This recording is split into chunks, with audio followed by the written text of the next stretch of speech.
Folks, I think it's very appropriate that we thank our God for Patricia King. It is a joy to see you again. And oddly enough, Trish and I didn't communicate over this, and I didn't know what song she had really chosen. So I'm in the dark like I usually am. And you trust God.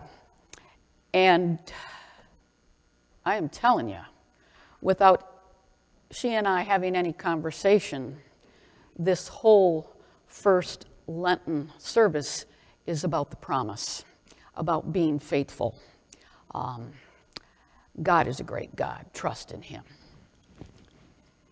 Audrey read from the book of Genesis this morning, and that's what I'm going to be sharing with you in our meditation. But I'm also going to read for my portion this morning from the New Testament, from one of the letters that Peter wrote, and I think you'll see the connection to our Old Testament offering this morning. I'll be reading from the first letter of Peter, chapter 3, 18 to 22. I'm reading from the New Revised Standard Version. For Christ also suffered for sins once for all, the righteous for the unrighteous, in order to bring you to God. He was put to death in the flesh, but made alive in the Spirit, in which he also went and made a proclamation to the spirits in prison, who in former times did not obey, when God waited patiently in the days of Noah, during the building of the ark, in which a few, that is 8 persons, were saved through water.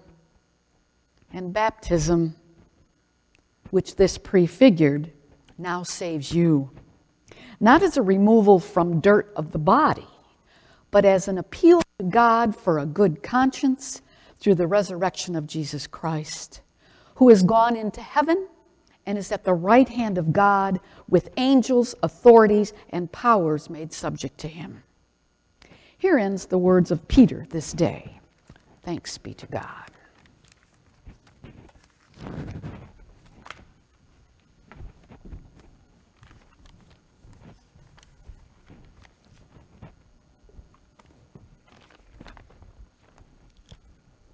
Dear friends, last summer, long about August, it was fairly muggy and sticky, and I saw the clouds coming, and when you look out over the lake, you can see the clouds coming from quite a ways away. And I thought, uh-oh, here comes an end to the sunshine. Rain's a-coming. And by golly, it did. As a matter of fact, it poured that afternoon. It was closer to 5 o'clock, actually. And it did come down, and the water was pouring out of the gutters on the porch. And I went, whew, wow. And the trees were blowing, and I'm, this is a serious rain, God. And then I looked out, and I didn't see the sun, but I saw the clearest, most beautiful rainbow I have ever witnessed. The colors were vibrant. Each line blended into each other, and you could actually see this magnificent spectacle while the rain was still continuing to fall. Well, I did what any red-blooded woman would do. I ran for my camera. Ran for the cell phone, which works really wonderful these days.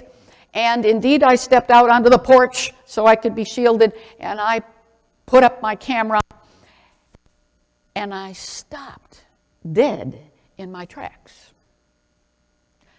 There wasn't one, there was 2 rainbows.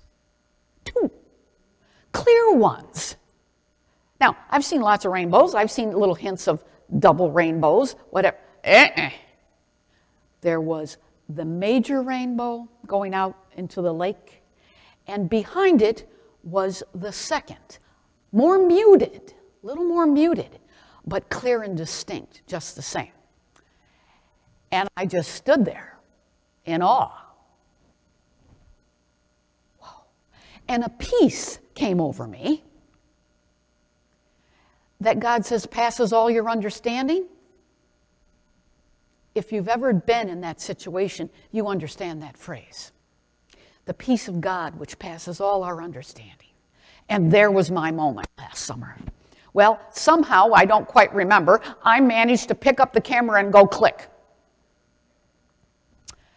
And I will post that later today on my Facebook page for you to share in that glory with me. It will not be the same, but nonetheless, I thought I captured a moment of God's grace to mankind. Well, today, Audrey told you about a story that you know exceedingly well. Noah and the flood. By the time Noah was 600 years old, according to Genesis, the world was so evil that God couldn't take it anymore. I'm going to quote at this time regarded theologian of Old Testament, also a man I respect very much, Walter Brueggemann. And he says this: the flood narrative faces a basic incongruity of human life. On the one hand, God has called the world into being to be his faithful covenant partner. He has willed unity, harmony, and goodness. But on the other hand, Dr. Brueggemann says, it hasn't happened that way. The creation has refused to be God's creation. The world has betrayed God's good intent. Both the world and God have been denied their real character. In various ways, creation has exchanged the truth about God for a lie, worshiping and serving the creature rather than the Creator. My friends, Brueggemann suggests that God is not an angry God or a God of vengeance, rather a God who is saddened by the world's actions. A God who had expectations for us, all good. He isn't an angry God, folks. He's a heartbroken God. Humanity turned from God in that separation, and in that separation, some life was lost. The story says that Noah and his family and 2 of each animal were saved from the flood that destroyed the world. And after a time, God sprang forth a new creation. God started a new beginning with Noah. Well, we've done a great job learning from our past, haven't we? Boy, we are in great shape. You don't have to teach us twice, God. You just have to put that lesson about God and Noah out in front of us, and we will take that into our hearts, and we will never be evil again. Good luck with that. As we mourn the loss of even more children this week, as we learn of human trafficking on the news last night on Channel 5, right here in the state of Michigan, as more less than honorable human beings admit abusing other human beings in public, we know better, don't we? Humans have not learned their lesson. They have not returned to the God who is drawing them back. But if we read on, Scripture tells us of the love and the mercy of our God. The first official covenant written in the Bible came on that day that God gave a covenant to Noah. This covenant was made with Noah and for all generations after him. Hear the words of the Lord. And God said, "This is the sign of the covenant which I am making between me and you and every living creature that is with you for successful generations." A universal promise. All living creatures and animals. An unconditional promise never to destroy the earth again by massive flood in the world. No fine print in the contract of the covenant. Just a promise never to destroy the earth in that way again. And as a reminder, God sets a rainbow, a myriad of colors in the sky that is to be repeated through all generations, so that when all generations that followed Noah were able to be in the midst of trial, recognizing, oh dear God, I screwed up. Look at a mess, what the world has happened, and I hate to admit it, dear Lord, but I'm a part of that. I have contributed to the chaos of the world. God makes it rain. God says rain has to come before the sunlight. And it takes a combination, and don't let this be lost on you, friends. It takes the combination of rainstorm and sunlight to create the rainbow of hope. Now, we may take that as a natural phenomenon, and oh yes, scientists will say, you know, I can explain to you, Pastor, exactly why the rainbows happen. And I will say, and I can explain to you too, bud. Step with me for a moment. Step out on my back porch next time. Tell me, okay? That is a sign of the glory of God's promise. Get this, for all generations. Not just your grandkids, not just your kids, but for your great-great-grands and your great-great-great-great-great-grands, if God so wills it. Take hope in that. Take comfort in that. Now, a few hundreds, thousands of years pass, and God says, I won't just give you a rainbow, I'll give you another promise, another covenant, so that you will know for sure the height and the breadth and the depth of my love for you. And he sent his son. Bingo. And there again was another covenant promise.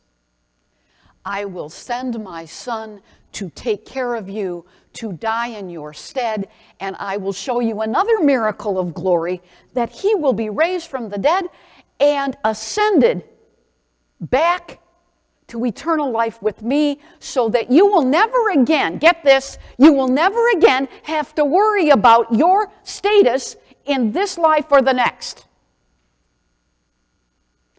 if you choose to believe the promise. God does not like lip service. God likes truth and honesty of spirit. That's all it takes. God does not retract his covenants. Covenants in the Old Testament is a supremely sacred act. God does not take covenants back. He puts them out there in humanity for all of time.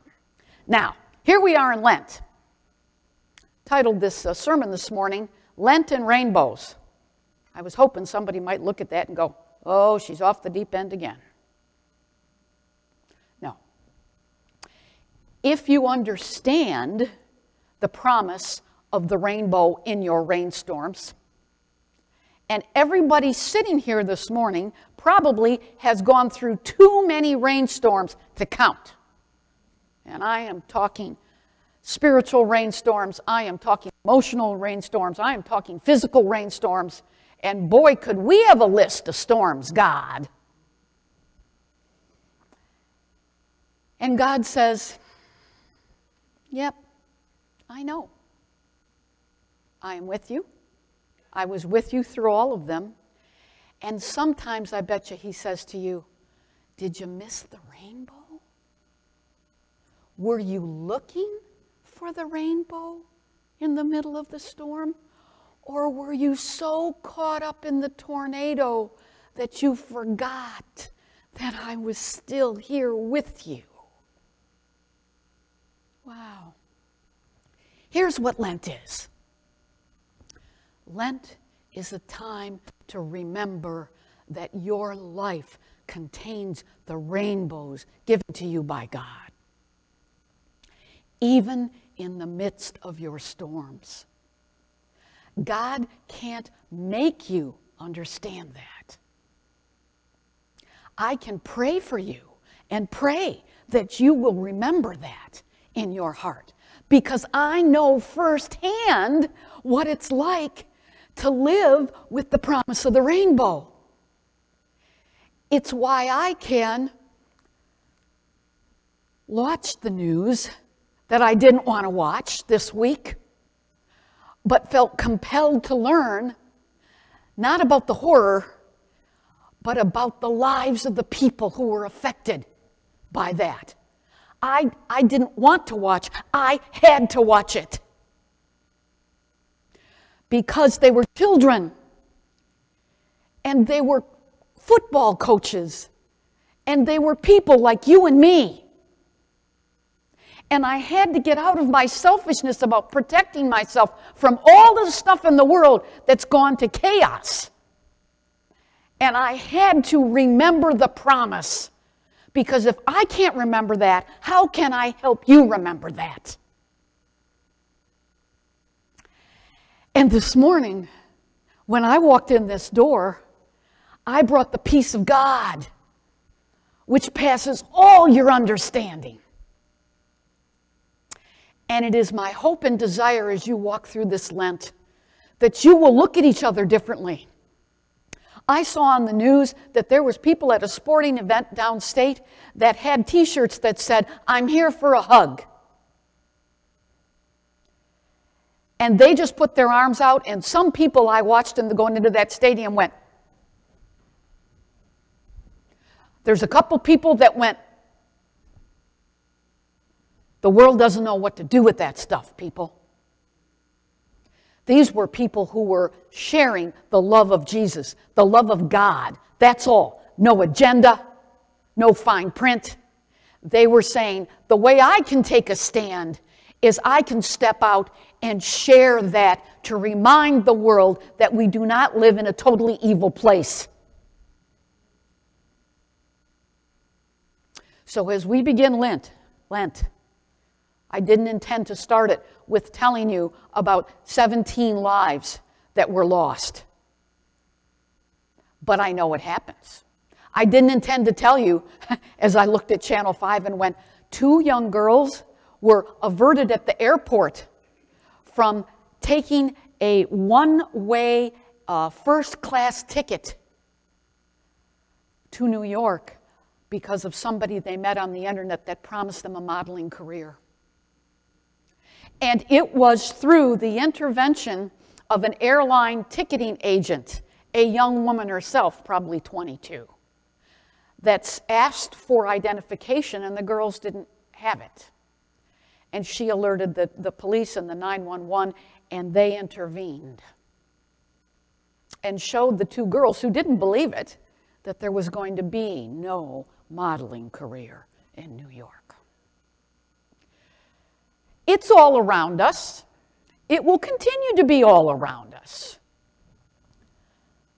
We need to remember our role and what we need to do so that we can continue to share out of love and faith that this life is not all there is, that there will be thunderstorms, but there will be rainbows. There will be a Jesus Christ who has guaranteed our future no matter what physically, emotionally, or spiritually happens to me on this earth. And to you, I say this day, God bless you and keep you in his stead as we walk our journey towards Lent.